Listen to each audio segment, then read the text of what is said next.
The silence in my dining room was deafening as 23 pairs of eyes stared at the official document I'd just placed next to the Christmas ham.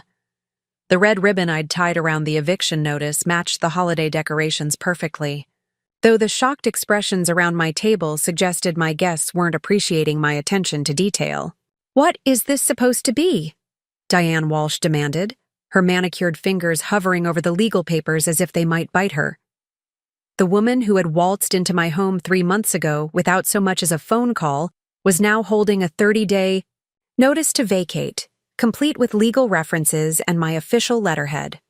Before we jump back in, tell us where you're tuning in from, and if this story touches you, make sure you're subscribed, because tomorrow I've saved something extra.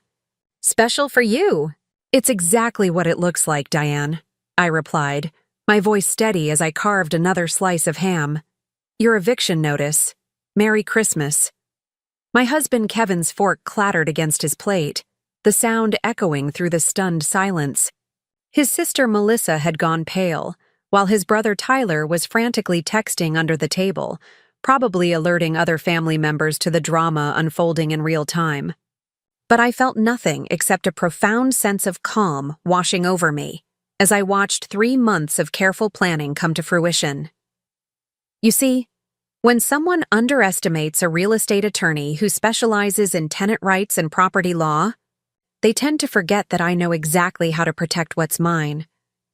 And after 93 days of having my boundaries trampled, my marriage tested, and my own home turned into someone else's kingdom, I'd decided it was time to remind everyone exactly whose name was on the deed.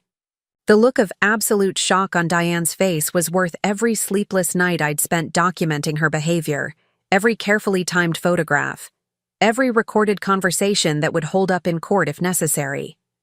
She'd played her hand thinking, I was too polite, too accommodating, too desperate to keep the peace to ever push back. She was wrong. Now let me take you back to where this all began, because the woman sitting at my Christmas table in complete disbelief wasn't the same person who'd opened her front door to find Diane Walsh standing there with 3 suitcases and an entitled smile. My name is Natalie Rodriguez, and 3 years ago, I thought I'd found my perfect match in Kevin Walsh. We met at a coffee shop in downtown Denver where I was reviewing property contracts, and he was working on a marketing presentation for his firm. He struck up a conversation about the legal documents spread across my table, genuinely curious about my work rather than intimidated by it. Most men I'd dated seemed threatened by my success as a partner at Denver Property Law Group. But Kevin appeared impressed. Our courtship was refreshingly normal. He respected my career, supported my long hours during challenging cases, and never once suggested I should tone down my ambition. When he proposed 18 months later in the mountains outside Boulder, I said yes without hesitation. I'd finally found someone who saw my strength as an asset rather than a threat. The wedding was intimate, held at a vineyard in Palisade with just close family and friends. Kevin's parents, Robert and Diane Walsh, were polite during the planning process, though I noticed Diane's tendency to offer unsolicited opinions about everything from my choice of flowers to the guest list size. She seemed particularly concerned that we weren't having a larger celebration, mentioning several times how important appearances were in Kevin's industry. People judge you by the company you keep and the events you host, she'd said while reviewing our modest reception plans. Kevin's career depends on making the right impressions.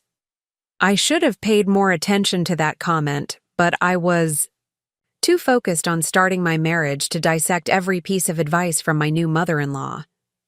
Kevin assured me his mother meant well, that she just wanted our special day to be perfect. I chose to believe him because I was in love and optimistic about our future together. The first year of marriage was blissful. Kevin and I settled into my Cherry Creek townhouse, a property I'd purchased 2 years before we met. I'd specifically chosen the 3-bedroom, 2-bathroom home for its location near downtown and its potential as a long-term investment. The extra bedrooms served as my home office and a guest room, and the open-concept living area was perfect for the dinner parties I occasionally hosted for colleagues and clients. Kevin integrated seamlessly into my established routine. He appreciated the modern kitchen where I experimented with weekend cooking projects, enjoyed the privacy of our master suite with its mountain views, and never complained about the legal documents that sometimes spread across our dining table during complex cases. We talked about eventually buying a larger place together, maybe something with a yard for the children we hope to have someday, but there was no rush. My townhouse was comfortable, paid for, and perfectly suited to our current needs. Diane visited occasionally during that first year, usually for birthday dinners or holiday celebrations. She was always polite, though I noticed her subtle critiques of my decorating choices, my cooking, and my tendency to work late into the evening. She'd make comments about how career women needed to prioritize differently once they were married, how important it was to create a welcoming home environment for their husbands. "Kevin works so hard at the office," she'd say while examining my minimalist living room decor. "He needs a space that feels warm and nurturing when he comes home. Maybe some softer colors, more personal touches." I'd smile and nod, making mental notes to ignore her suggestions later. My home reflected my personality perfectly: clean lines, quality furnishings, and a sophisticated color palette that I'd carefully curated over time. Kevin had never complained about the aesthetic, and I wasn't about to redecorate my space to suit someone else's vision of domestic bliss.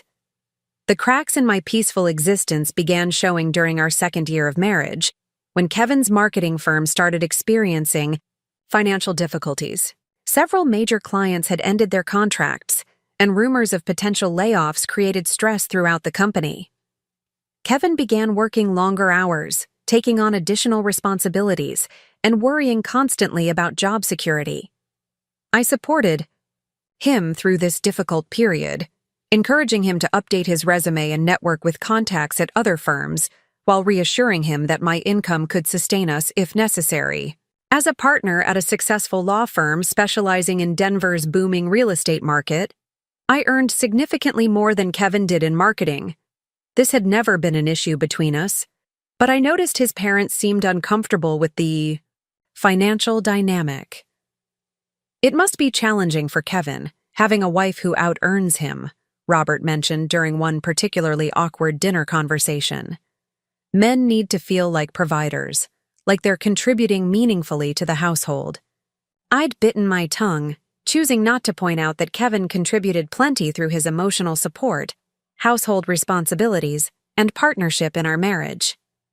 Financial contribution wasn't the only measure of worth in a relationship, but I sensed that explaining this concept to Kevin's parents would fall on deaf ears. The real trouble began in late August when Diane called Kevin in tears, explaining that their house had suffered significant water damage from a burst pipe in their master bathroom. The insurance company was covering the repairs, she explained, but the work would take several weeks and they needed somewhere to stay temporarily. "We could get a hotel?" she'd told Kevin over speakerphone while I listened from the kitchen. "But it would be so expensive, and you know how your father's back problems flare up in unfamiliar beds. I just thought maybe we could stay in your guest room for a few days while we figure out other arrangements." Kevin had looked at me questioningly, and I'd nodded, despite the knot forming in my stomach. They were family, they were in a difficult situation, and helping them seemed like the right thing to do. I'd assumed a few days meant exactly that, maybe a week at most while they arranged temporary housing or expedited their repairs. "Of course you can stay here," I'd told Diane directly, taking the phone from Kevin. "The guest room has its own bathroom, and you're welcome to use the kitchen and living areas. We'll make it work." The gratitude in Diane's voice should have been my first warning sign. She'd thanked me profusely, going on about what a wonderful daughter-in-law I was, and how lucky Kevin was to have found such a generous wife. In retrospect, her excessive appreciation felt performative, like she was laying groundwork for something bigger than a temporary visit. They arrived on September 1st with enough luggage for a month-long vacation. I'd prepared the guest room carefully, clearing out my exercise equipment and adding fresh flowers and quality linens to make them comfortable. I'd also stocked the refrigerator with foods I knew they enjoyed and cleared space in the bathroom for their toiletries. Diane toured my home with the critical eye of someone evaluating a hotel, commenting on everything from the thread count of the guest towels to the water pressure in the shower.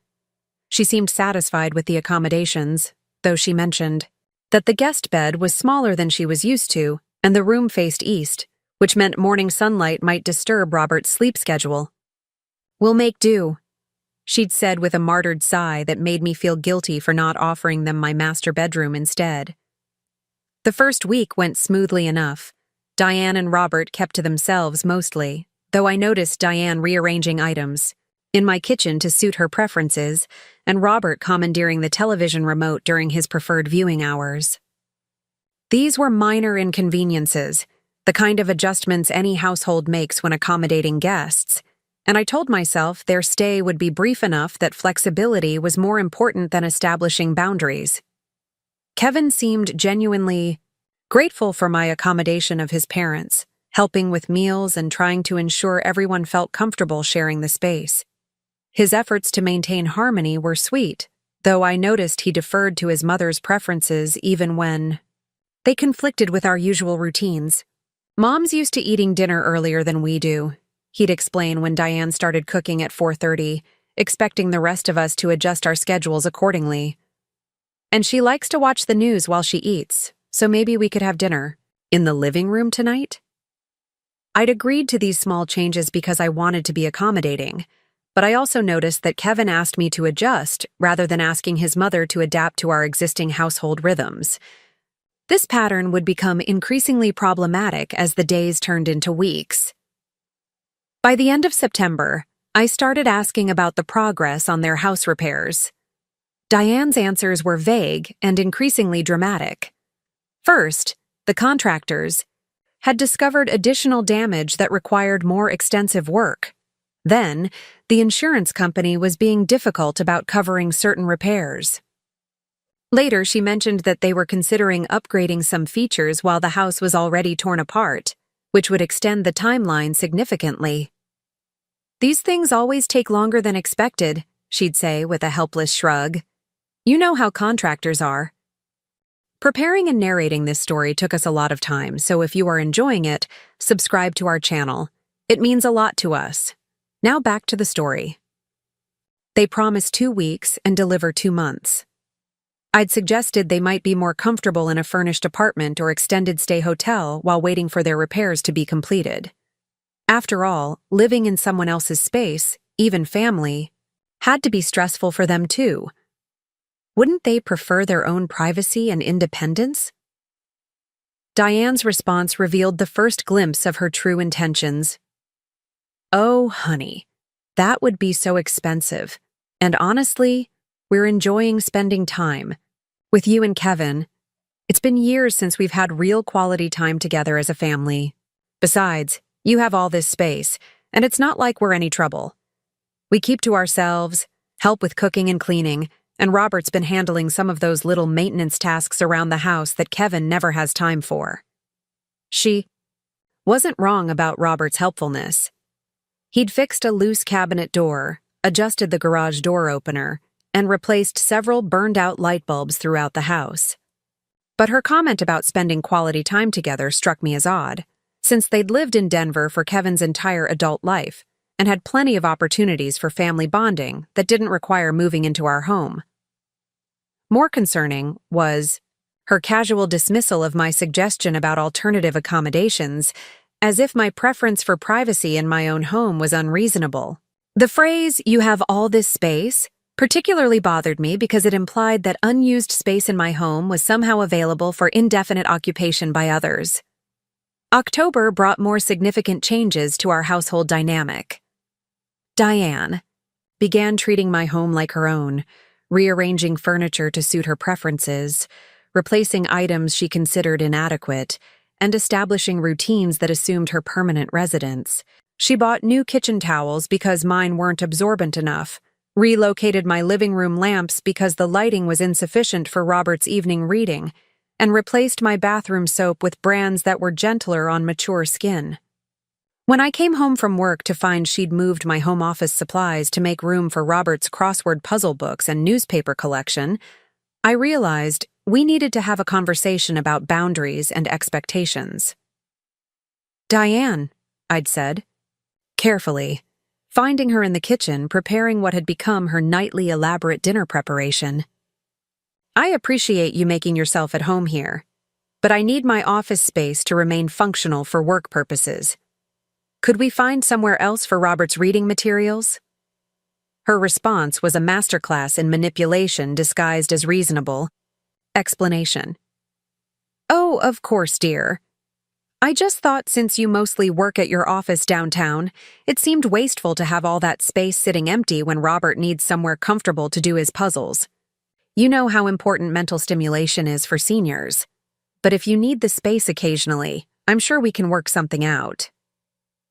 Notice how she'd reframed my request to reclaim my own office as an occasional need, while positioning Robert's hobby as a legitimate claim to my space. She'd also implied that my office was wasteful when not in active use, suggesting that I was being unreasonable in wanting to maintain control over rooms in my own home. This conversation revealed Diane's strategy more clearly than I'd understood before. She wasn't simply overstaying a temporary welcome due to delayed house repairs. She was systematically establishing herself as a permanent resident of my home, using incremental changes and emotional manipulation to make her presence seem both natural and necessary. The realization should have prompted immediate action, a clear conversation about timelines and expectations, but I made the mistake that many conflict-avoidant people make when dealing with manipulative personalities. I convinced myself that direct confrontation would create unnecessary drama, that the situation would resolve itself naturally once their house repairs were completed, and that maintaining family harmony was more important than asserting my preferences about my own living space. This decision to avoid confrontation in the moment would cost me months of peace, strain my marriage, and ultimately require far more dramatic action than a simple conversation would have entailed. But sometimes we need to learn lessons the hard way, and Diane Walsh was about to become my most expensive teacher. By November, Diane had transformed my carefully curated home into something unrecognizable. What started as small adjustments had evolved into a complete takeover that left me feeling like a guest in my own space. She'd installed blackout curtains in the living room because the natural light was too harsh for Robert's sensitive eyes, replaced my modern dining chairs with cushioned versions she'd ordered online for better back support, and somehow convinced Kevin that we needed a larger coffee maker to accommodate everyone's morning routine. The breaking point came on a Tuesday evening when I discovered she'd given away my expensive ergonomic desk chair to charity because it looked too masculine for the guest room that had apparently become Robert's permanent office space. In its place sat a floral-patterned armchair that matched the new throw pillows she'd scattered throughout my living room. "I thought you'd appreciate the upgrade," Diane explained when I asked about my missing chair. "That old thing was so cold and corporate-looking. This creates a much warmer atmosphere, don't you think? Besides, Robert needs proper support for his back problems, and your chair was perfect for his height."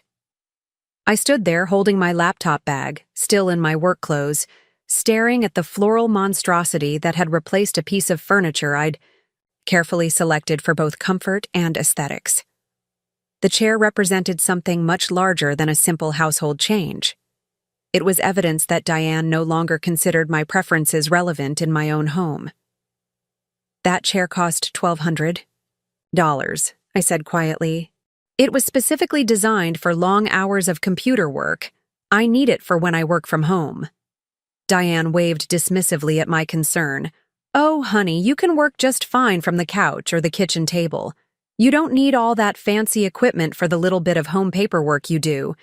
This way, Robert can have proper seating for his important activities, and the room looks so much more welcoming."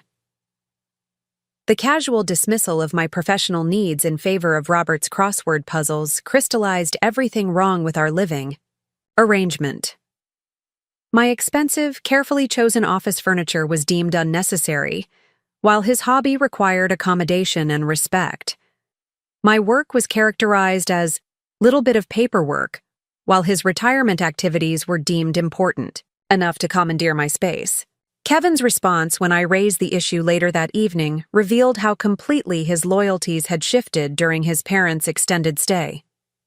"Come on, Nat, it's just furniture," he said, not looking up from his phone where he was scrolling through sports highlights. "Mom's trying to make the place more comfortable for everyone. You can get another chair later if you really need one." The phrase, "just furniture," applied to my $1,200 ergonomic chair, while his mother's comfort preferences had become household law, told me everything I needed to know about where I stood in the hierarchy of my own home. Kevin's willingness to dismiss my legitimate professional needs while prioritizing his mother's decorating whims showed me exactly how my marriage dynamics had changed since his parents moved in. "It's not about the chair, Kevin," I replied, sitting on the edge of our bed where he was sprawled with his phone. "It's about the fact that your mother is making major changes to our home without consulting me. She's giving away my belongings, rearranging everything to suit her preferences, and you're acting like my concerns aren't valid." Kevin finally looked up from his screen, but his expression suggested annoyance rather than understanding. "My parents are going through a difficult time right now. Their house is torn apart, they're living out of suitcases, and they're trying to make the best of a bad situation. Can't you be a little more flexible?" The word flexible had become Kevin's standard response to any complaint I raised about his parents' behavior. When Diane started using my expensive skincare products because the hotel toiletries were too harsh, Kevin asked me to be flexible. When Robert began parking in my designated spot because it was closer to the front door, Kevin suggested flexibility. When Diane invited her sister over for weekly coffee dates in my living room without asking permission, Kevin recommended a flexible attitude. Flexibility, I was learning, only applied to my willingness to accommodate his family. No one expected Kevin to be flexible about his mother's feelings. No one asked Diane to be flexible about her comfort preferences. The burden of adaptation fell entirely on me, and Kevin had convinced himself this was reasonable because I was the one with the most resources to share. The financial aspect of their extended stay was becoming increasingly problematic as well. While Diane occasionally bought groceries, she purchased expensive organic brands and specialty items that tripled our monthly food budget. She'd upgraded our cable package to include premium movie channels, increased our heating costs by keeping the house significantly warmer than Kevin and I preferred, and somehow our water bill had doubled since their arrival. When I mentioned these increased expenses to Kevin, suggesting that his parents contribute to household costs during their extended stay, he looked genuinely shocked by my request. "They're family, Nat. We don't charge family for helping them during emergencies." The word emergency struck me as increasingly inaccurate for a situation that had stretched into its third month with no clear end date. When I asked Kevin for an update on his parents' house repairs, his answers became as vague as his mother's had been. "These things take time," he'd say with a shrug. "You know how contractors are. Mom says they're making progress, but there have been some complications." I decided to investigate these complications myself, using my professional resources to research the public records associated with Robert and Diane's address. What I discovered changed everything I thought I knew about their living situation and their reasons for staying in my home. According to county records, Robert and Diane Walsh had sold their house in early August, nearly a month before they'd moved in with us. The property had closed escrow 3 weeks before Diane's tearful phone call about burst pipes and water damage. There had been no insurance claim filed for water damage at their address. There had been no contractors hired for repairs. The entire story about temporary displacement due to home damage had been a fabrication designed to manipulate us into providing free housing while they figured out their next living arrangement. The betrayal hit me like a physical blow. For 3 months, I'd been accommodating, flexible, and understanding about what I believed was a temporary emergency situation. I'd allowed my home to be transformed, my routines disrupted, and my marriage strained because I thought I was helping family members through a difficult time. Instead, I'd been providing free room and board to people who had sold their house and decided to take advantage of their son's wife's generosity rather than find their own housing solution. The implications were staggering. Diane and Robert weren't temporarily displaced homeowners waiting for repairs. They were people who had chosen to sell their property and move in with us without ever discussing their plans or asking for our consent. Kevin either knew about this deception and had participated in lying to me, or his parents had manipulated him as thoroughly as they'd manipulated me. I needed to determine which scenario was true before deciding how to proceed. That evening, I approached Kevin with the information I'd discovered, giving him the opportunity to explain the discrepancy between his parents' story and the public records I'd found. Kevin, I need to ask you something, and I need you to be completely honest with me. I sat across from him at our kitchen table, the county records printed out between us. Did you know that your parents sold their house before they moved in? Here? The expression that crossed Kevin's face told me everything I needed to know before he said a word. Guilt, panic, and resignation flashed across his features in rapid succession. He'd known about the deception from the beginning. Nat, I can explain, he began, but I held up my hand to stop him. So you knew. You knew they sold their house, and you let me believe for 3 months that this was a temporary emergency situation. You watched me accommodate them, spend money on their comfort and stress about our household changes, all while knowing they had lied about their circumstances. Kevin's shoulders slumped as the weight of his deception became undeniable.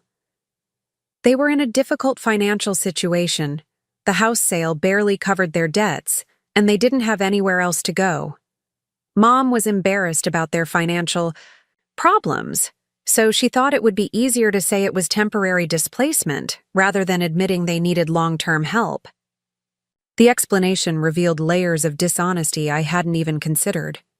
Not only had they lied about their housing situation, but they were apparently in serious financial trouble that made them unable to afford their own living expenses. Kevin had known all of this and had chosen to commit me to an open-ended financial and housing arrangement without my knowledge or consent. How long have you known they needed long-term housing? I asked, my voice remarkably steady considering the earthquake happening inside my chest. Since before they moved in, Kevin admitted quietly.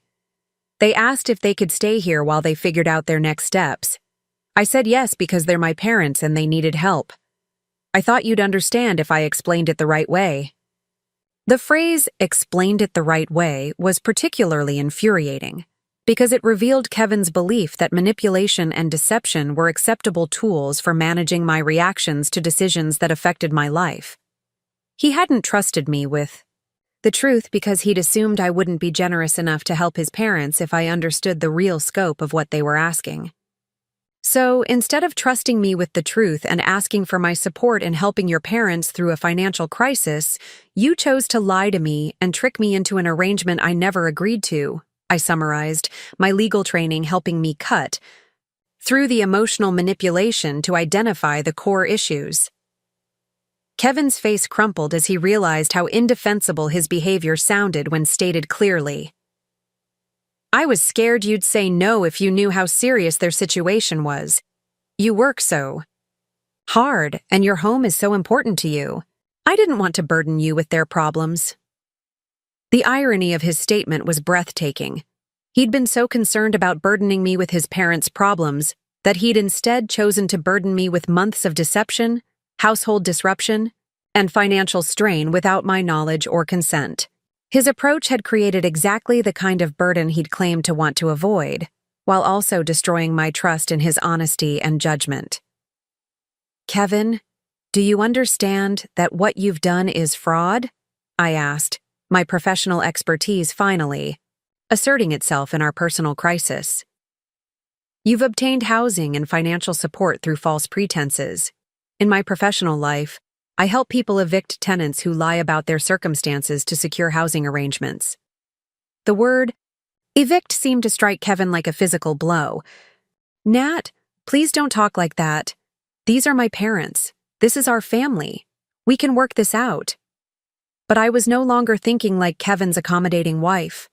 I was thinking like the real estate attorney I'd trained to become, the professional, who knew exactly how to protect property owners from people who took advantage of their generosity. The legal framework for addressing this situation was crystal clear in my mind, even if the emotional landscape remained complicated. "Here's what's going to happen," I said with the calm authority I used in depositions. "Your parents have 30 days to find alternative housing arrangements. I'll put this in writing so there's no confusion about the timeline or expectations. During these 30 days, they'll contribute $3,000 monthly toward household expenses, which is below market rate for the space and utilities they're using." Kevin's eyes widened at the sum I'd named, but I'd calculated it carefully, based on comparable rental costs in our neighborhood. "Nat, they can't afford $3,000 a month. That's why they needed to sell their house." "Then they need to find housing they can afford," I replied without sympathy. "Their financial problems don't entitle them to free housing at my expense, especially when the arrangement was obtained through deception." The conversation that followed revealed the extent to which Kevin had been manipulated by his parents' financial desperation. They'd been living beyond their means for years, using credit cards and home equity loans to maintain a lifestyle their retirement income couldn't support. The house sale had barely covered their accumulated debts, leaving them with minimal savings and no clear plan for sustainable housing. Diane had convinced Kevin that asking me directly for help would be too humiliating, that I might judge them for their financial mismanagement or refuse to assist family members in need. She'd suggested that framing their situation as temporary displacement would be less emotionally challenging for everyone involved, giving them time to figure out their options without feeling like charity cases. Kevin had accepted this reasoning because it allowed him to help his parents without confronting the difficult conversations that honest communication would have required. He'd chosen the path of least immediate resistance, not considering the long-term consequences of building our housing arrangement on a foundation of lies. The most infuriating aspect of Kevin's explanation was his continued focus on his parents' feelings and comfort rather than the impact of their deception on our marriage. He seemed genuinely surprised that I was angry about being lied to, as if the results of their manipulation somehow justified the dishonest methods they'd used to achieve them. "But everything worked out fine," he said, apparently confused by my outrage. "You got along well with my parents. They've been helpful around the house, and nobody got hurt by the little white lie about their circumstances." The phrase, little white lie, applied to 3 months of systematic deception about their housing situation, financial status, and future plans, demonstrated how completely Kevin had adopted his parents' perspective on appropriate behavior within relationships. What I considered a fundamental betrayal of trust, he characterized as a minor social courtesy designed to protect everyone's feelings.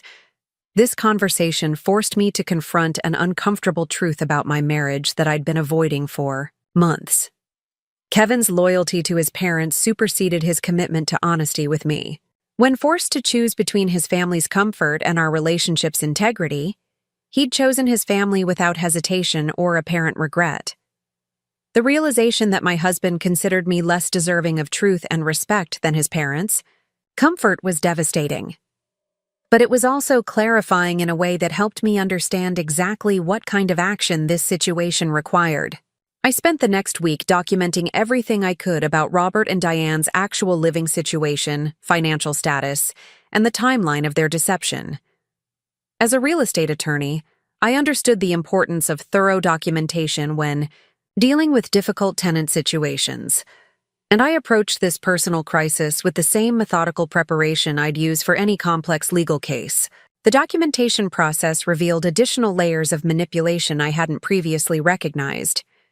Diane had been telling her friends and extended family that Kevin and I had invited them to move in permanently because we loved having them around and wanted to provide a multi-generational household for future grandchildren. She'd positioned herself as the beloved mother-in-law whose presence was so valued that her son and daughter-in-law had requested her permanent residence. This narrative served multiple purposes for Diane. It protected her pride by avoiding admissions of financial hardship. It made her appear wanted and valued rather than desperate and dependent, and it created social pressure that would make asking them to leave seem cruel and unreasonable to outside observers. I also discovered that Robert and Diane had been telling Kevin that I was thriving with their presence, that I seemed happier and more relaxed with help around the house, and that they believed I was grateful for the family connection their residents provided. They'd systematically misrepresented my feelings and reactions to Kevin, making him believe I was content with the arrangement while simultaneously telling me he was grateful for my accommodation of his parents. This triangulated communication pattern had prevented Kevin and me from having honest conversations about the impact of his parents' extended stay on our marriage. Each of us had been operating under false assumptions about the other's feelings, assumptions that were carefully cultivated by people who benefited from our continued misunderstanding. The manipulation was sophisticated and effective, designed to maintain their housing arrangement by preventing the direct communication between Kevin and me that might have resulted in their eviction months earlier. Diane had positioned herself as the helpful interpreter of everyone's feelings, ensuring that conflicts were minimized and her presence remained welcome. Recognizing the extent of their manipulation crystallized my resolve to end this situation decisively. These weren't confused family members who had made poor communication choices during a stressful time. These were calculating individuals who had systematically deceived multiple people to secure free housing and financial support while avoiding accountability for their circumstances. The 30-day timeline I'd given Kevin was more generous than they deserved, but it demonstrated my commitment to handling the situation legally and ethically despite their dishonest behavior. I would document everything, follow proper procedures, and ensure that any future attempts to manipulate or deceive me would be met with swift legal consequences. By December 1st, exactly 3 months after Robert and Diane had moved into my home under false pretenses, I was ready to formalize my eviction notice and reclaim control of my living situation. The Christmas dinner timing wasn't chosen for dramatic effect, though I admit it provided a certain poetic justice that appealed to my sense of irony. The holidays had always been important to Diane, an opportunity to showcase her family hosting skills and create memorable traditions that positioned her as the heart of family celebrations. She'd been planning an elaborate Christmas dinner for weeks, inviting extended family members and talking about how wonderful it would be to host everyone in my spacious home. What she didn't realize was that her Christmas dinner would become the setting for the most memorable holiday tradition she'd ever created, though not in the way she'd intended. Sometimes the most effective lessons are taught through the very circumstances people choose for their own comfort and convenience. The first week of December brought a revelation that changed everything I thought I understood about Robert and Diane's financial situation.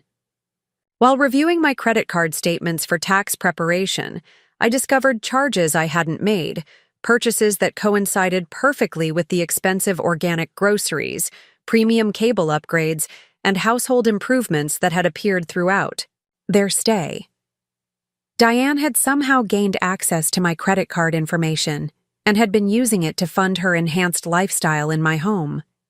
The charges were clever, mixed in with legitimate household expenses in amounts that wouldn't immediately trigger fraud alerts. $150 at Whole Foods here, $200 at Target there, $75 for a subscription service I'd never heard of. Individually, each charge seemed plausible as something I might have purchased and forgotten about. Collectively, they represented nearly $4,000 in unauthorized spending over 3 months. The discovery required me to confront an uncomfortable truth about the level of violation I'd been tolerating. This wasn't simply a case of difficult houseguests overstaying their welcome. This was financial theft, identity fraud, and criminal behavior disguised as family emergency assistance. I spent hours that weekend reviewing months of statements, meticulously documenting each unauthorized charge and cross-referencing them with my actual receipts and purchase records. The pattern that emerged was damning and systematic. Diane had been treating my credit cards like her personal shopping account, funding everything from her weekly salon appointments to expensive Christmas gifts for extended family members. The most infuriating discovery was a series of charges to a high-end furniture store that corresponded exactly with the dates when my living room had been mysteriously upgraded with new lamps, throw pillows, and decorative accessories. Diane hadn't simply rearranged my existing furniture to suit her preferences. She'd been purchasing expensive replacements using my money, then positioning these improvements as generous gifts she was providing to enhance my home. When I confronted Kevin with the evidence of his mother's theft, his response revealed just how completely his moral compass had been compromised by months of enabling his parents' manipulative behavior. "Are you sure these charges aren't just mistakes?" he asked, examining the printed statements spread across our kitchen table. "Maybe she used your card accidentally, thinking it was her own. You know how confusing it can be when multiple people are sharing household expenses. The suggestion that nearly $4,000 in unauthorized charges over 3 months could be accidental demonstrated either willful ignorance or deliberate complicity on Kevin's part. My credit cards didn't resemble theirs in color, design, or account information. The charges had been made both online and in person, requiring deliberate use of my account details and security codes. "Kevin, your mother stole my credit card information and committed fraud," I said clearly, using the precise legal terminology that applied to her actions. "This isn't a mistake or confusion about shared expenses. This is criminal behavior that I could prosecute if I chose to involve law enforcement." The mention of criminal prosecution seemed to penetrate Kevin's denial in a way that previous conversations hadn't achieved. His face paled as he realized the potential consequences of his mother's actions extended far beyond family drama into actual legal liability. "Nat, please don't talk about involving the police," he said, his voice taking on the desperate quality I'd heard increasingly often when discussions about his parents arose. "She's elderly, she's been under stress, and involving law enforcement would destroy her reputation in the community. Can't we handle this privately as a family matter?" The phrase "family matter" had become Kevin's standard deflection whenever his parents' behavior crossed clear boundaries of acceptable conduct. When Diane had given away my expensive office chair without permission, it was a family matter requiring understanding rather than consequences. When Robert had damaged my car while using it without asking, it was a family matter that shouldn't involve insurance claims or repair costs. Now, when his mother had committed multiple felonies by stealing my financial information, it was still a family matter that shouldn't involve appropriate legal responses. "Kevin, this stopped being a family matter when your mother started committing crimes," I replied, my patience finally exhausted with his attempts to minimize serious misconduct. "She didn't accidentally use my credit cards. She deliberately accessed my financial information, used it without permission, and concealed her theft by mixing fraudulent charges with legitimate household expenses." I pulled out my phone and showed Kevin the photos I'd taken of my credit cards, which had been left on my dresser the previous evening, but were now carefully repositioned in a slightly different arrangement. "I marked their positions last night with invisible ink that shows up under UV light. Your mother moved these cards sometime between midnight and 6 this morning, which means she's still actively accessing them." The expression on Kevin's face, as he realized the extent of his mother's ongoing criminal behavior, was a mixture of shock, embarrassment, and fear. He'd been defending her actions as misunderstandings and accidents, but the evidence of continued deliberate theft was impossible to rationalize or excuse. "What do you want me to do?" he asked, his voice hollow with the recognition that his family's behavior had crossed lines that couldn't be uncrossed through explanations or apologies. "I want you to understand that your parents aren't confused elderly people making innocent mistakes," I said, sitting across from him with the calm authority that had served me well in difficult legal negotiations. "They're sophisticated con artists who have been systematically defrauding us for months. The fake housing emergency, the unauthorized credit card usage, the manipulation of our communication, all of it has been carefully planned and executed." Kevin's resistance to accepting this characterization of his parents revealed the depth of psychological manipulation they'd achieved over months of careful grooming. Despite overwhelming evidence of deliberate deception and theft, he continued, searching for alternative explanations that would preserve his image of them as loving family members facing difficult circumstances. Maybe they're just desperate, he suggested weakly. People do things they wouldn't normally do when they're scared about money and housing. That doesn't make them con artists. The distinction Kevin was trying to maintain between desperation-driven, poor choices and deliberate criminal behavior might have been meaningful if his parents had shown any remorse, offered to make restitution, or acknowledged the harm their actions had caused. Instead, they'd continued their deceptive practices even after being confronted about some of their misconduct. Kevin, your mother used my credit card this morning to buy groceries after we discussed the unauthorized charges yesterday, I said, showing him the real-time notification I'd received on my phone.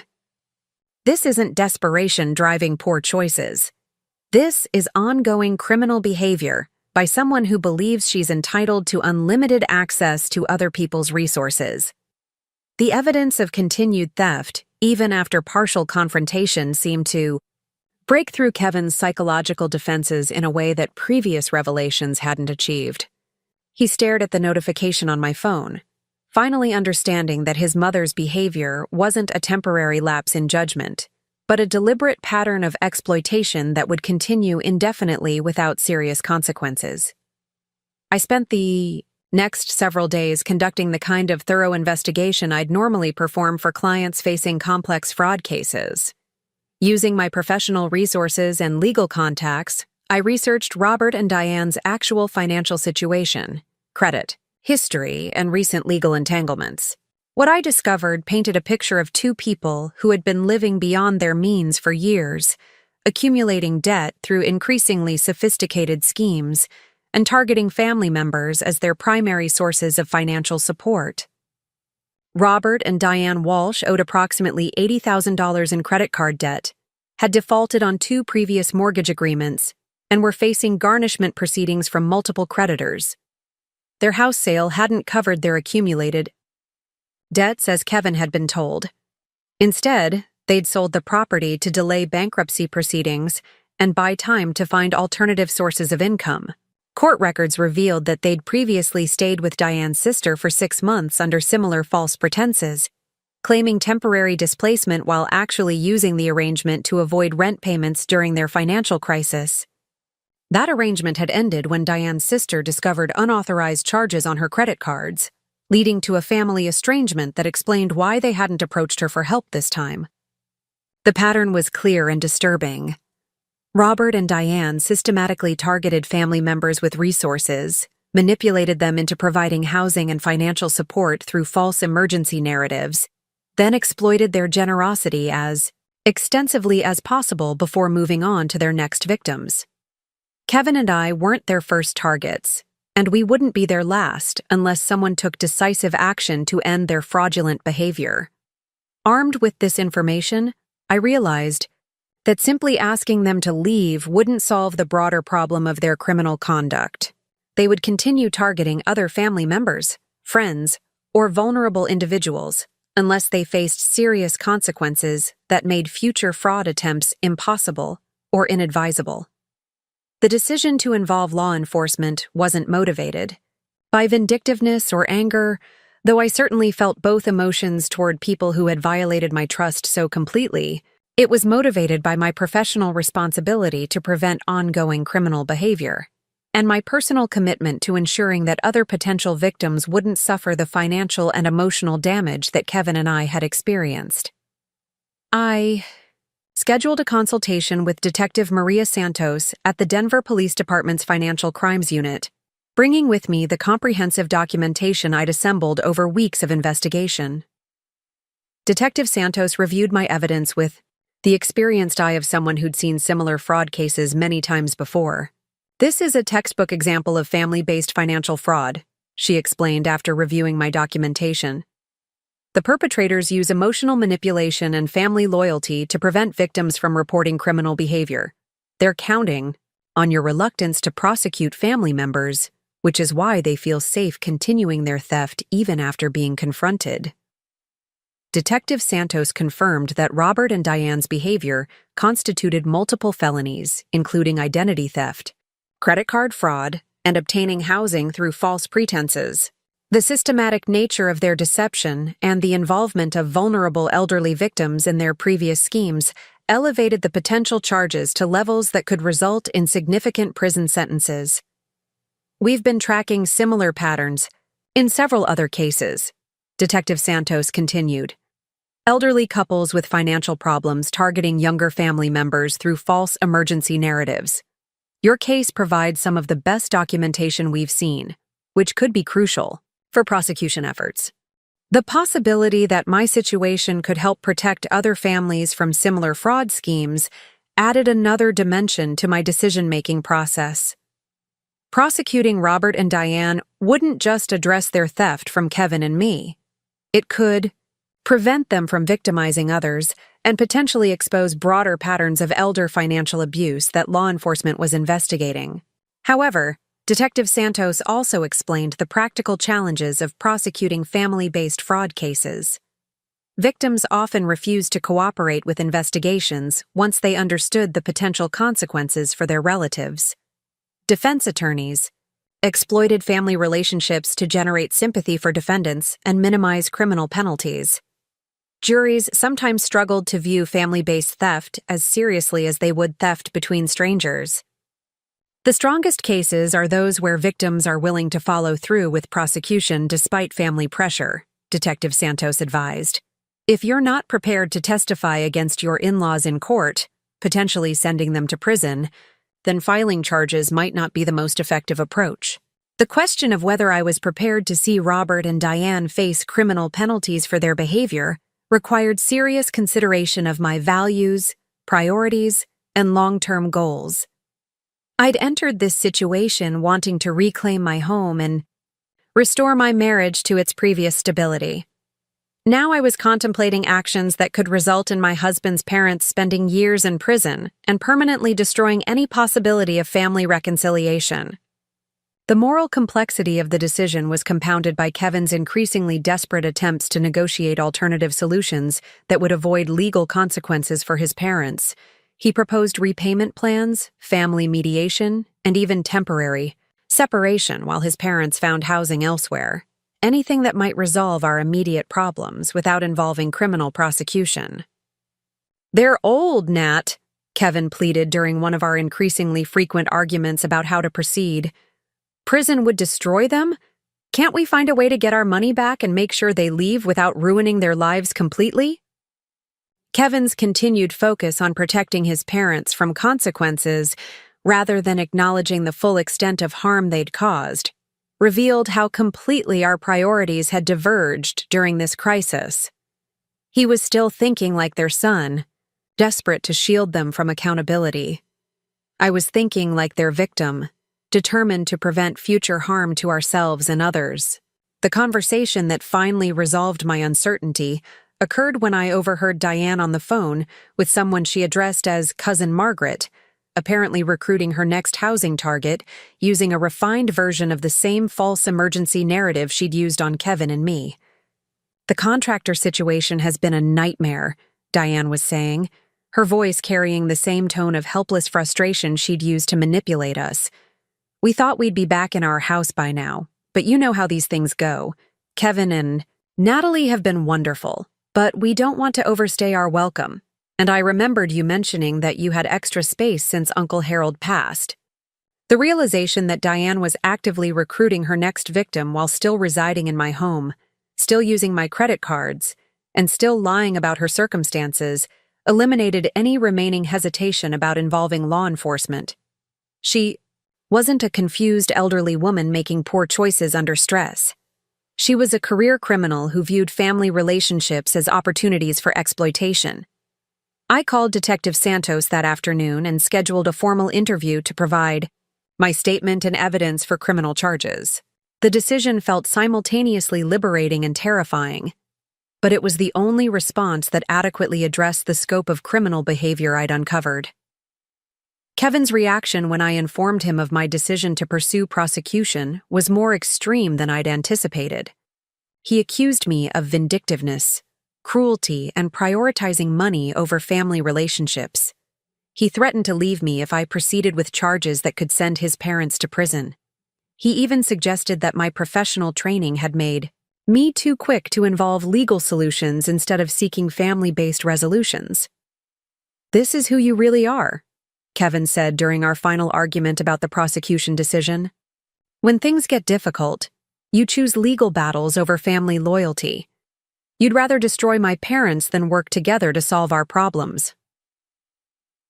The accusation that wanting to stop ongoing criminal behavior represented a character flaw rather than appropriate boundary setting revealed how completely Kevin had internalized his parents' victim narrative.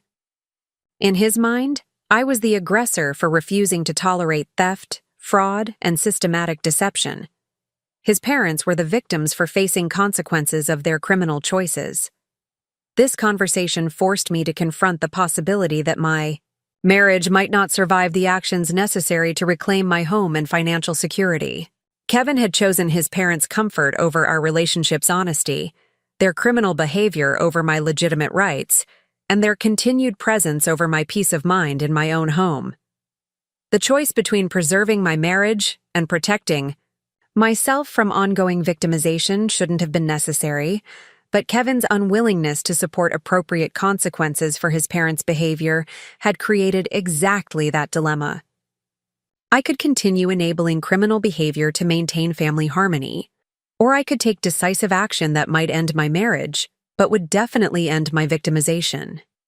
Standing in my kitchen that December evening, looking at the credit card statements documenting months of theft, listening to Kevin defend people who had systematically defrauded us, I realized that some choices make themselves. The woman who had built a successful legal career protecting other people's property rights couldn't rationalize allowing her own rights to be violated indefinitely for the sake of maintaining relationships with people who viewed her only as a resource to be exploited. The eviction notice I'd been preparing as a boundary-setting measure had evolved into something much more comprehensive. Along with the 30-day notice to vacate, I would be serving Robert and Diane with documentation of the criminal charges being filed against them and the evidence that would be presented in court. Christmas dinner would indeed be memorable, but not in any way Diane had anticipated when she'd begun planning her elaborate holiday celebration in my dining room. December 20th arrived with the kind of crisp Colorado morning that made the mountains look close enough to touch. I stood at my kitchen window, watching Robert shovel the walkway with the same methodical precision he brought to all his activities, completely unaware that his industrious helpfulness would be ending in 5 days. Diane was already bustling around the kitchen, preparing her elaborate Christmas menu planning session that had somehow expanded to include 17 family members for dinner on Christmas Day. The irony of watching them settle deeper into their routines while I finalized the legal documents that would upend their comfortable deception wasn't lost on me. They'd grown so confident in their manipulative success that they'd stopped even pretending their stay was temporary.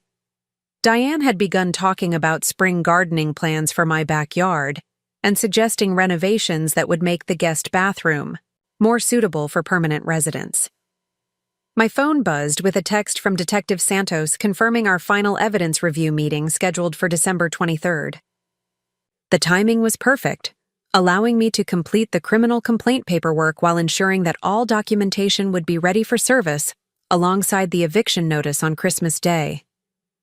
The coordination required careful planning, but, then again, event planning had always been one of my professional strengths. Kevin had been increasingly distant since our argument about prosecution, spending more time at work and communicating with me primarily through polite but strained conversations about household logistics. His withdrawal might have concerned me more if I hadn't been so focused on the meticulous preparation required to execute my plan effectively. The emotional processing could wait until after I'd reclaimed control of my living situation. The guest list for Diane's Christmas dinner had grown beyond the capacity of my dining room, requiring her to rent additional tables and chairs that would transform my entire first floor into an elaborate dining space. She'd consulted me about these arrangements with the casual assumption that I'd be delighted to host nearly 20 people in my home for an event I'd had no voice in planning. "I've arranged for the rental company to deliver everything on Christmas Eve morning," Diane had announced while reviewing her detailed timeline. "The extra tables will fit perfectly in the living room if we move your furniture temporarily. Kevin's cousin Sarah offered to bring her good china since we'll need place settings for 17, and I've ordered a beautiful centerpiece arrangement that will complement your existing color scheme." The presumption that my home would be available for her entertaining needs, that my furniture could be relocated at will, and that my preferences about holiday hosting were irrelevant had crystallized my resolve about the timing of my legal response.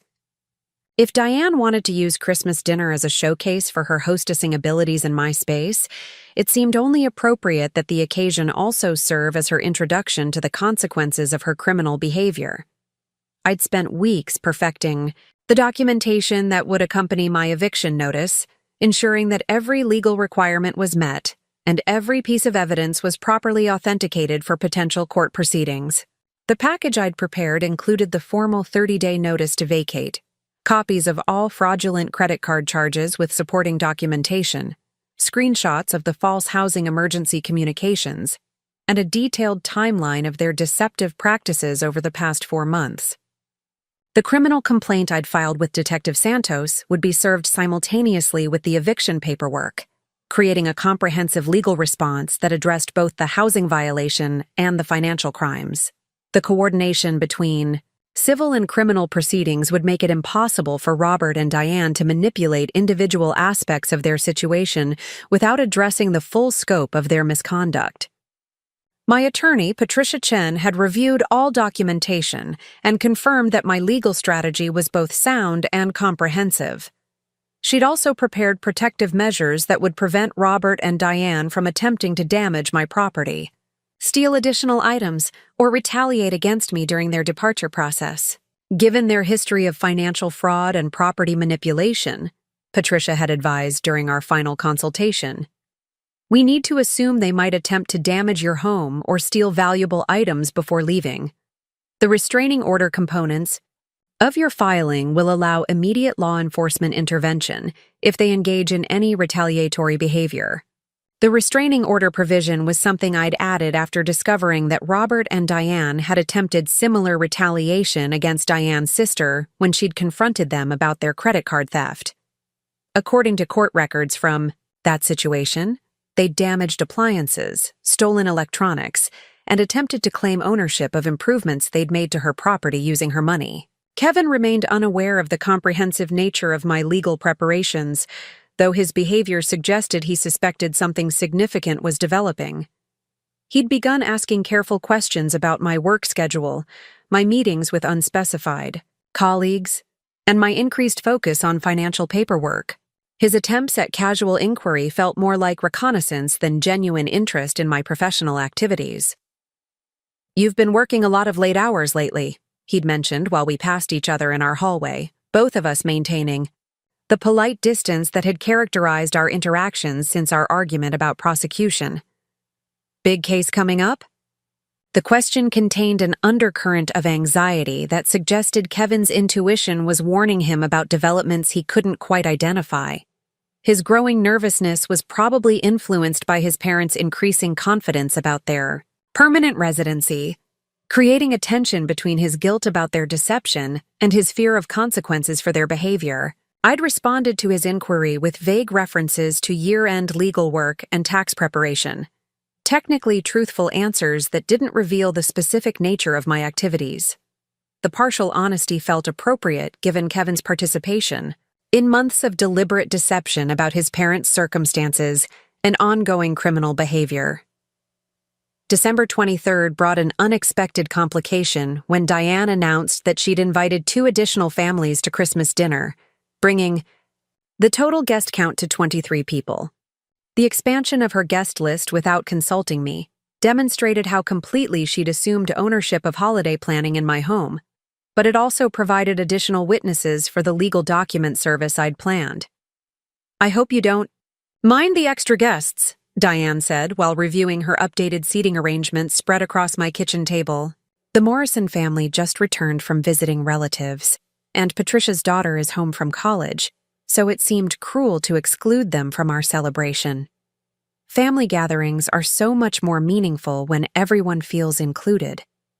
The emphasis on inclusion and family feelings in the context of people who had systematically excluded me from major decisions about my own home was particularly galling, but I simply nodded and continued reviewing my own paperwork while she planned her elaborate event. By Christmas evening, the concepts of inclusion and family loyalty would have entirely different meanings for everyone gathered around my dining tables.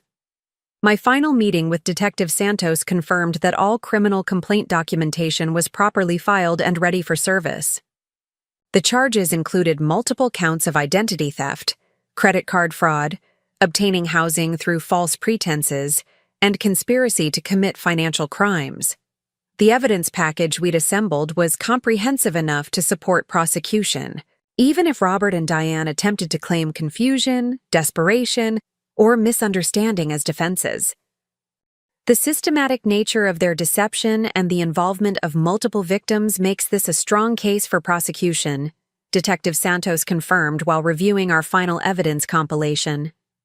The service of criminal charges alongside your eviction notice will demonstrate the serious legal consequences of their behavior and may discourage them from attempting similar schemes with other family members. The criminal charges would also create a public record that future potential victims could discover through background checks, making it much more difficult for Robert and Diane to successfully implement their false emergency housing schemes with other relatives or acquaintances. The prosecution would serve broader protective purposes beyond simply addressing their theft from Kevin and me. Christmas Eve morning arrived with Diane in full hostess mode, directing the rental delivery team with the confidence of someone orchestrating an event in her own home. She'd transformed my living and dining areas into an elegant, entertaining space that showcased her decorating abilities and attention to detail. The irony that her final performance as lady of the house would also serve as the setting for her legal reckoning added a theatrical element to the situation that appealed to my sense of justice. Kevin spent the morning helping his father with last-minute preparations while avoiding direct conversation with me about the family gathering or our ongoing relationship tensions. His discomfort was increasingly obvious, but I attributed it to general anxiety about family dynamics rather than specific awareness of my legal preparations. The rental tables were arranged to create one continuous dining space stretching from my formal dining room through the living room to the bay window area near the kitchen. Diane had covered them with elegant linens and created elaborate place settings using a combination of borrowed china, rented glassware, and silver serving pieces that transformed my casual home into something resembling a small restaurant's private dining room. "Everything looks absolutely beautiful," I told Diane honestly while surveying her decorating accomplishments. "You've created something really special here." My compliment was genuine because her event planning skills were impressive, and I could appreciate her aesthetic achievements separate from my feelings about her criminal behavior and boundary violations. The dinner she'd organized would indeed be memorable for everyone involved, though not for the reasons she anticipated. The guest list Diane had compiled represented a comprehensive cross-section of extended family relationships, including Kevin's siblings and their spouses, several cousins with their children, Kevin's elderly aunt and uncle, and the family friends she'd added at the last minute. The gathering would provide maximum witnesses for the legal document service while ensuring that news of Robert and Diane's legal troubles would spread quickly throughout their social network. I'd timed the document service to occur during the main course of dinner, after everyone had arrived and settled into the celebratory atmosphere, but before the meal concluded and people began leaving. The timing would ensure maximum impact while providing enough remaining dinner time for the full implications of the legal documents to be understood and discussed. The red ribbon I'd tied around the eviction notice was a deliberate choice that served both practical and symbolic purposes. The bright color would draw immediate attention to the document when I placed it on the table, while the ribbon created a gift-like presentation that emphasized the irony of receiving legal consequences disguised as a holiday surprise. Christmas. Morning dawned clear and cold, with the kind of pristine mountain visibility that made Denver's location seem like a postcard advertisement for Colorado living. I dressed carefully in a burgundy wool dress that projected professional authority while remaining appropriate for holiday entertaining. The outfit choice was deliberate, designed to reinforce my position as the homeowner and legal professional who was taking control of an untenable situation. Diane had been awake since dawn, preparing food and finalizing table arrangements with the energy of someone hosting the social event of the season. Her excitement about showcasing her entertaining skills in my beautifully appointed home was touching in a way that might have generated guilt if I hadn't discovered her months of systematic financial theft and deception. "This is going to be such a wonderful celebration," Diane said while arranging the final floral centerpieces. "There's nothing more important than family coming together, especially during the holidays. These are the moments that create lasting memories." Her comment about lasting memories was more accurate than she realized, though the specific memories being created would be quite different from her expectations. The Christmas dinner of 2023 would indeed become a story that family members would discuss for years to come, though not as a heartwarming tale of holiday togetherness. Guests began arriving at 2 o'clock, filling my home with the cheerful noise of family reunions and holiday greetings. Kevin's siblings and their families brought children who immediately gravitated toward the Christmas tree and the promise of gift opening after dinner.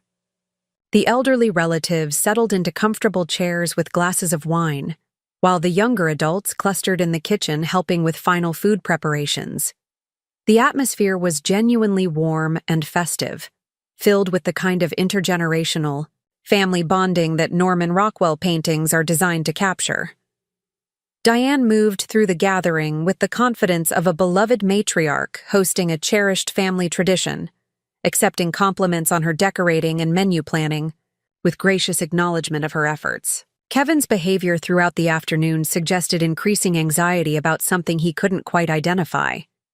He was attentive to his parents and helpful with hosting duties, but I noticed him watching me with a wariness that indicated his intuition was picking up signals his conscious mind hadn't yet processed. "You seem really calm today," he commented while we stood near the kitchen island, both of us observing the family gathering with polite smiles.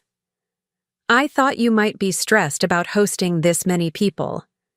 His observation was accurate because I did feel remarkably calm despite the magnitude of what I was about to do. The months of careful planning and legal preparation had created a sense of confident control that was almost meditative in its certainty.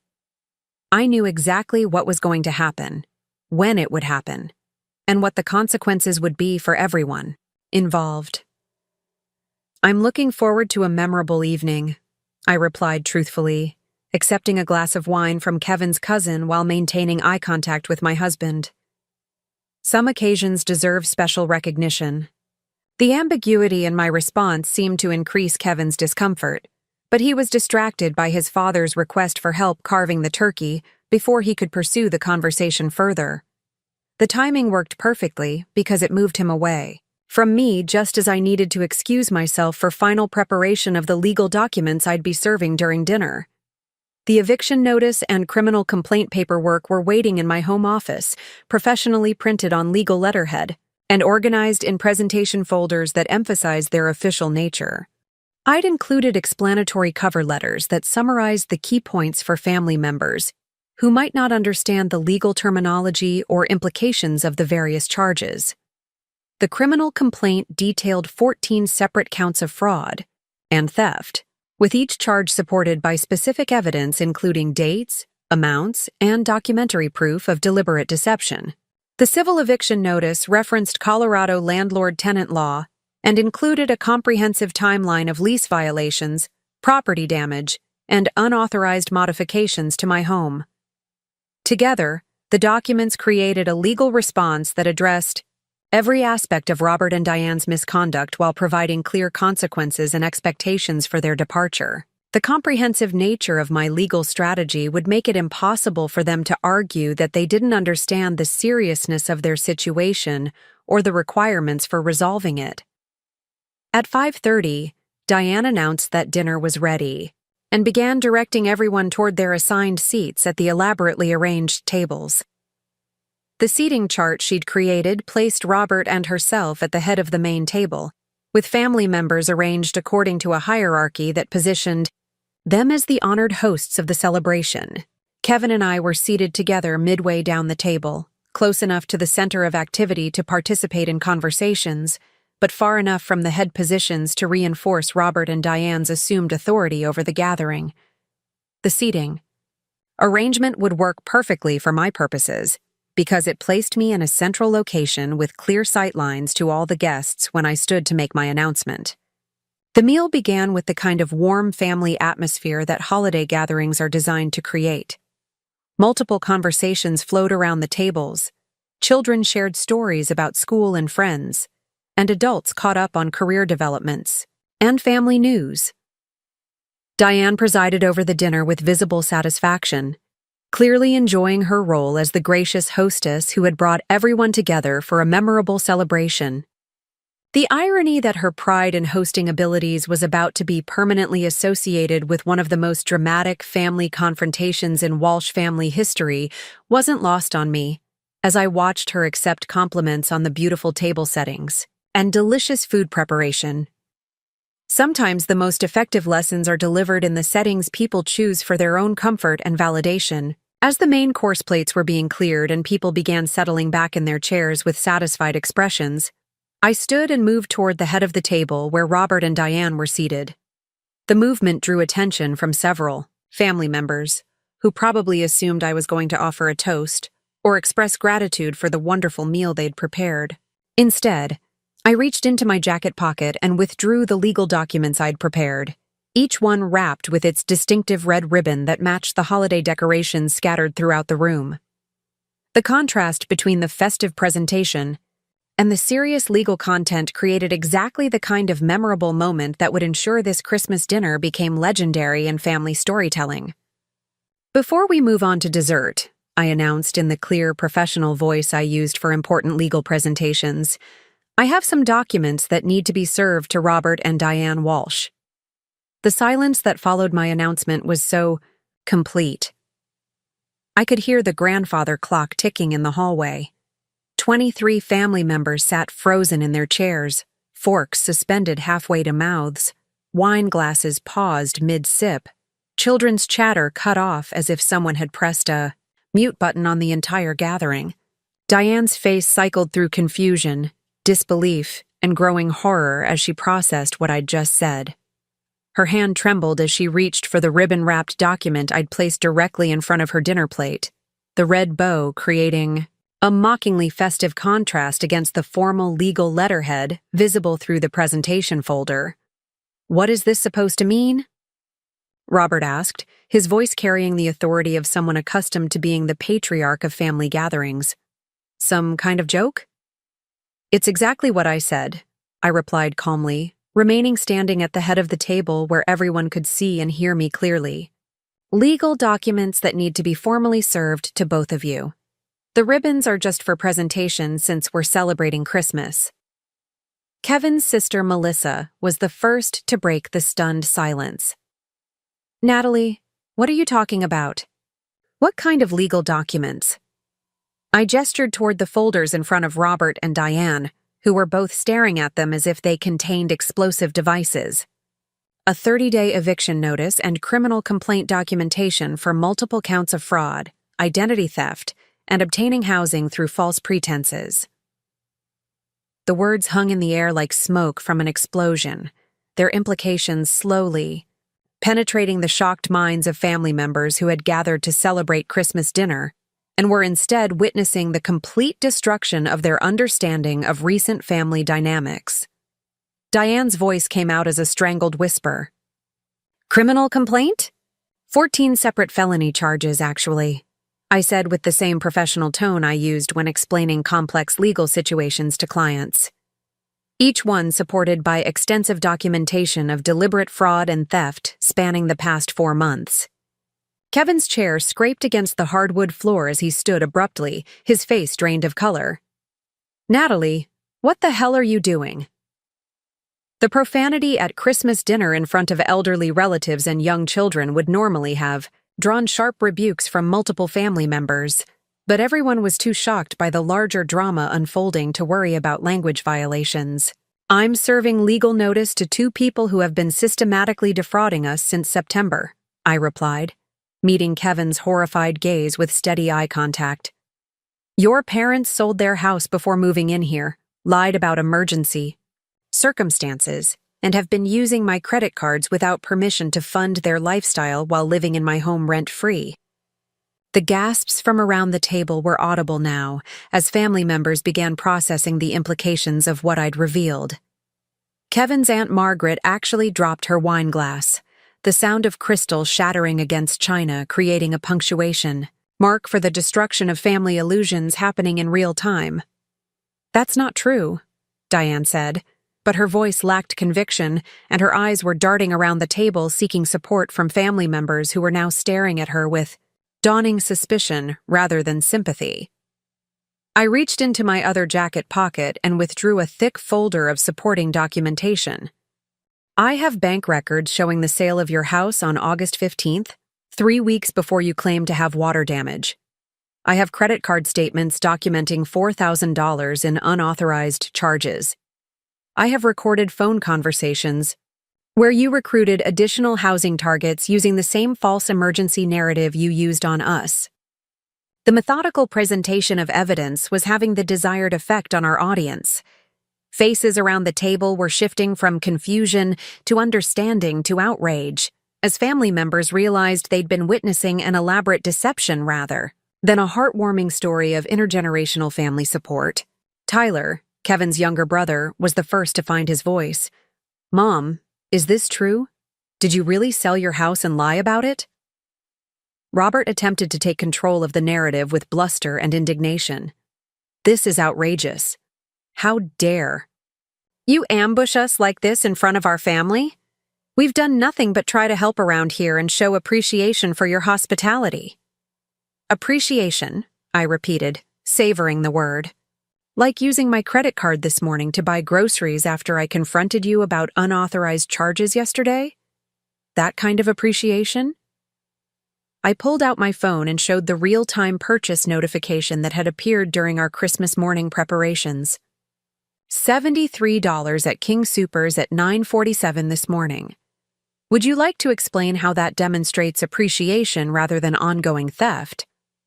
The concrete evidence of continued criminal behavior, even after partial confrontation, eliminated any possibility that Robert and Diane could characterize their actions as misunderstandings or mistakes.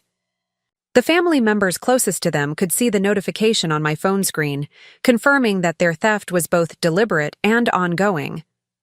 Carla, Tyler's wife, spoke into the horrified silence. "Oh my God, Diane, you've been stealing from them this whole time?" "It's not stealing when you're family," Diane said desperately, grasping for any argument that might generate sympathy from her audience. "We've been contributing to the household, helping with maintenance, making improvements. We never took anything that wasn't shared freely." The word freely in the context of secret credit card charges was so absurd that several family members actually laughed, though the laughter had a shocked, nervous quality that indicated their discomfort with the entire situation. "Shared freely," I repeated, opening the folder of evidence to a page documenting her most expensive unauthorized purchases. "Like the $800 massage chair you bought with my credit card and had delivered to your bedroom? Or the $1,200 you spent on Christmas gifts for extended family members using my account information?" The Christmas gifts revelation hit the gathering like another explosion because several family members were wearing or using presents that had apparently been purchased with stolen money. Kevin's teenage niece was suddenly staring at her new designer handbag with horror, while his elderly uncle was examining the expensive bottle of wine he'd brought to share, as if it had transformed into evidence of criminal activity. Kevin finally found his voice, though it came out as a broken whisper. "Mom, how could you do this?" The betrayal in his voice was devastating to witness because it represented the complete collapse of his faith in parents he'd defended, enabled, and prioritized over his own marriage for months. The son who had argued that I was being vindictive toward confused elderly people was finally confronting the reality that his parents were sophisticated criminals who had manipulated his emotions to facilitate their theft.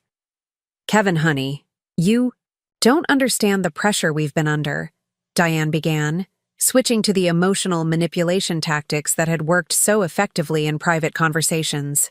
"We were desperate, scared about our financial future, and we didn't know how to ask for help without seeming like failures.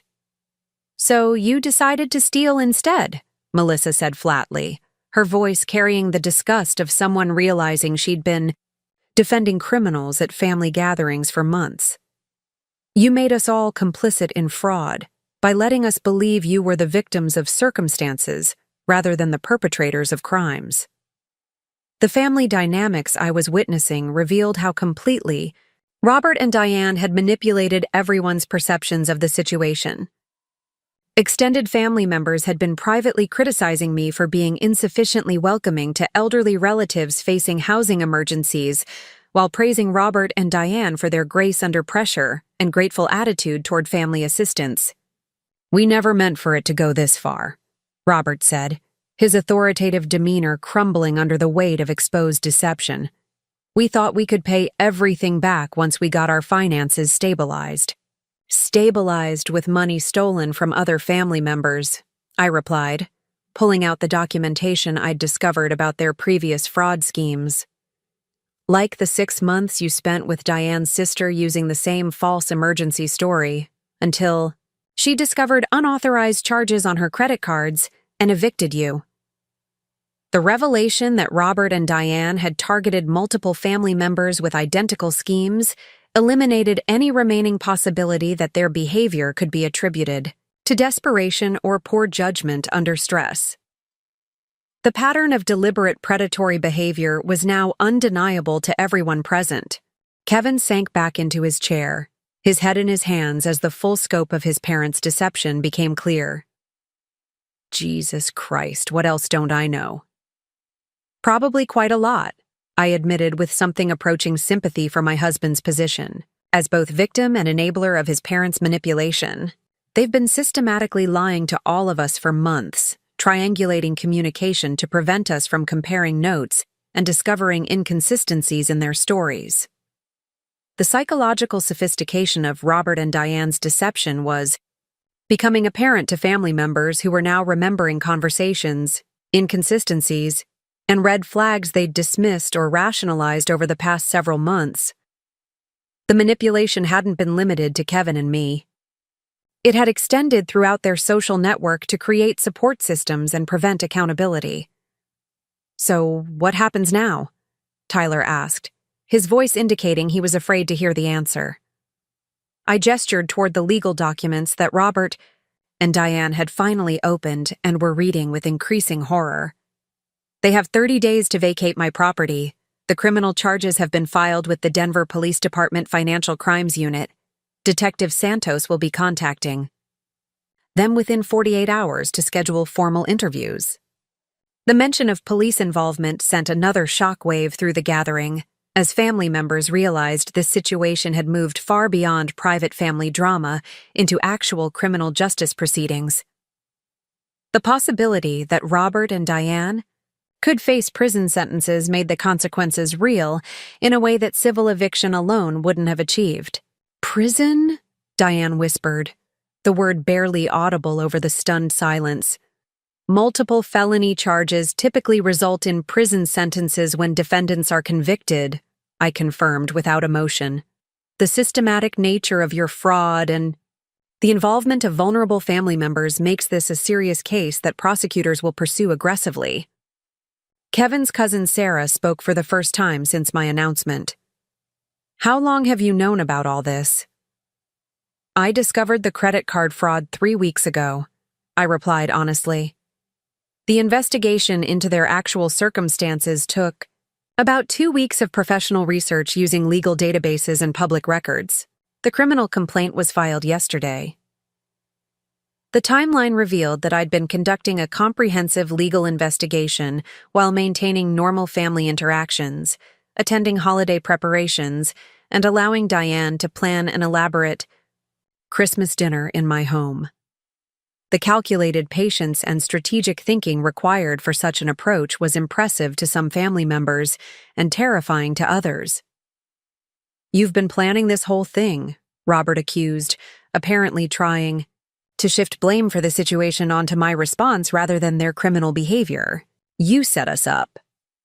"I documented your crimes and pursued appropriate legal remedies," I corrected.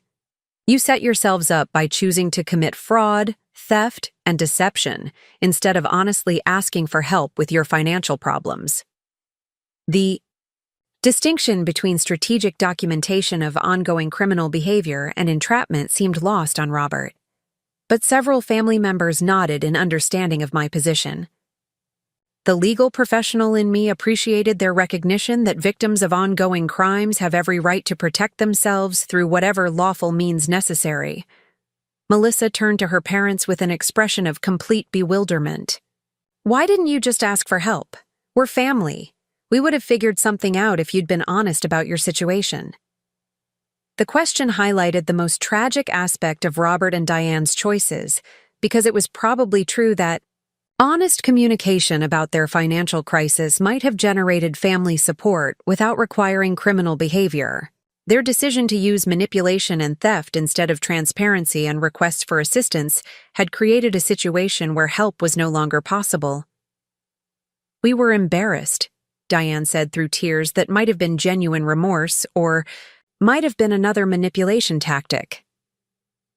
"We didn't want anyone to know how badly we'd mismanaged our finances. We thought we could fix everything quietly without burdening anyone else with our problems. So, you decided to burden us with criminal behavior instead," Kevin said, his voice growing stronger as anger replaced shock. "You made me complicit in fraud by lying to my wife. You made me choose between my marriage and defending people I thought were victims when you were actually criminals." The impact on Kevin's relationship with his parents was perhaps the most devastating consequence of their deception because it represented the destruction of fundamental trust between family members. Even if they somehow avoided prison sentences, the knowledge of their manipulative behavior would permanently alter every future interaction. "Kevin, please," Robert attempted one final appeal to family loyalty. "We're still your parents. We made mistakes, but we love you. Don't let this destroy our family." "You destroyed our family when you chose to commit crimes instead of asking for help," Kevin replied with a finality that surprised everyone, including me. "You destroyed it when you lied to me for months and made me an accomplice to defrauding my own wife." The transformation in Kevin's perspective was remarkable to witness because it represented his complete rejection of the emotional manipulation tactics that had controlled his behavior for months. The son who had prioritized his parents' comfort over his wife's legitimate rights was finally choosing appropriate boundaries over enabling criminal behavior. The dinner guests began leaving shortly after this exchange, the holiday celebration, irreparably destroyed by revelations that would require weeks or months for family members to fully process. Children were hustled toward coat closets by parents who were eager to escape the toxic atmosphere, while elderly relatives shook their heads in bewilderment at behavior they couldn't comprehend from people they'd known for decades. Robert and Diane retreated to their room, presumably to discuss their limited options for responding to criminal charges and eviction proceedings. The legal documents I'd served made clear that their choices were essentially limited to voluntary departure within 30 days, or forced removal through court proceedings that would create additional legal complications. Kevin and I were left alone in my dining room, surrounded by the remnants of what had been planned as a joyous family celebration, but had instead become the most dramatic confrontation in Walsh family history. The elaborate table settings and festive decorations created a surreal backdrop for the conversation we needed to have about our marriage's future. "I'm sorry," Kevin said quietly, his voice carrying genuine remorse that I hadn't heard in months of arguments about his parents. "I should have supported you from the beginning. I should have seen what they were doing." The apology was meaningful, because it represented acknowledgement of choices he'd made, rather than circumstances that had happened to him. Kevin was finally taking responsibility for prioritizing his parents' manipulation over his wife's legitimate needs and concerns. "Thank you for saying that," I replied, feeling something approaching relief for the first time in months. "But we need to talk about whether sorry is enough to rebuild what's been damaged." The conversation that followed lasted until nearly midnight and covered months of accumulated resentment, broken trust, and fundamental disagreements about family loyalty versus appropriate boundaries.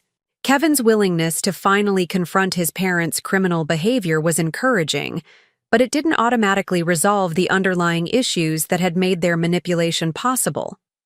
The 30 days that followed were challenging, but ultimately transformative for our marriage. Robert and Diane departed on schedule, apparently choosing voluntary relocation over criminal prosecution negotiations.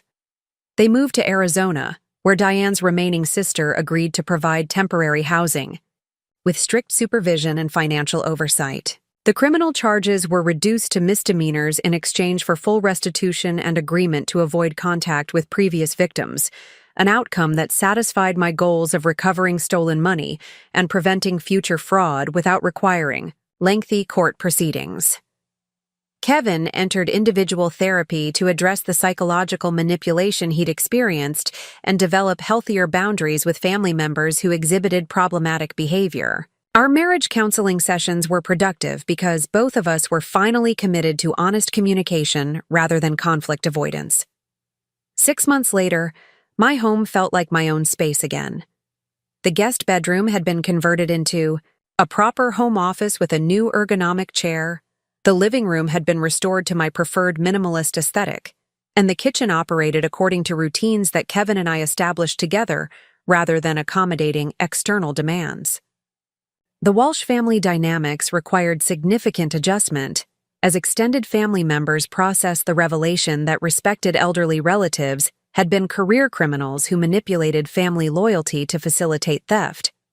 Some relationships were permanently damaged, while others grew stronger through shared commitment to honesty and appropriate boundaries. Kevin's relationship with his parents remained strained, but gradually improved as they demonstrated genuine behavior changes rather than continued manipulation attempts.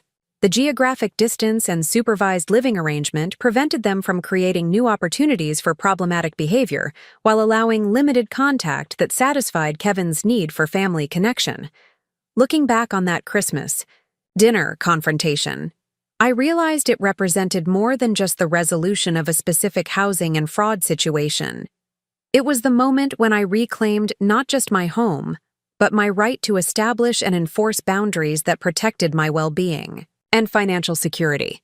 The legal skills that had served my clients so effectively in property disputes and tenant conflicts had ultimately been necessary to protect my own interests against people who viewed family relationships as opportunities for exploitation rather than sources of mutual support and respect. Sometimes the most important battles we fight are the ones that teach us our own worth and establish the standards we'll accept in our most intimate relationships. The Christmas dinner that was supposed to showcase Diane's hosting abilities instead became my declaration of independence from people who had forgotten that generosity requires gratitude and family loyalty requires honesty. The red ribbon I'd tied around that eviction notice had been more prophetic than I'd realized at the time. It wasn't just gift wrapping for legal documents, it was the bow on a package containing my self-respect, my financial security, and my refusal to be diminished by people who mistook kindness for weakness. In the end, the best gift I gave myself that Christmas was the recognition that some relationships are worth fighting for, while others are worth fighting against. The difference lies in whether the people involved are committed to mutual respect or simply seeking opportunities for personal advantage. Up next, you've got 2 more standout stories right on your screen. If this one hit the mark, you won't want to pass these up. Just click and check them out.